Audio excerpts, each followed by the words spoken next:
Ngayon na tayo nagdiriwang sa Family Day Celebration.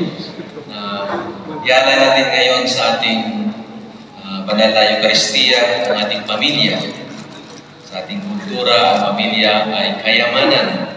Kayamanan na dapat pagkakaan, bigyan ng pag-ibig, bigyan ng katatagan. Kaya ang ating mahal na ina ng Fatima, ito ang kanyang mensahe na tayo ay magkakaisa sa pamagitan ng paghingi ng biyaya sa kanya. Lalo sa ating mahal na Panginoong Hesus na nagbigay sa atin ng kapayapaan at pag-asa ngayong taon ng Jubileo. Kaya pilgrims po.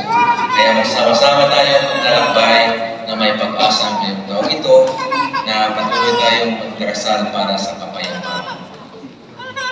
Sa ngalan ng Ama, ng Anak, sa Diyos Espiritu Santo.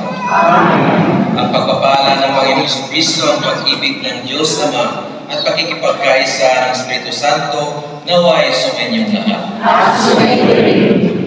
Mga kapatid, aminin natin ang mga kasalanan upang tayo'y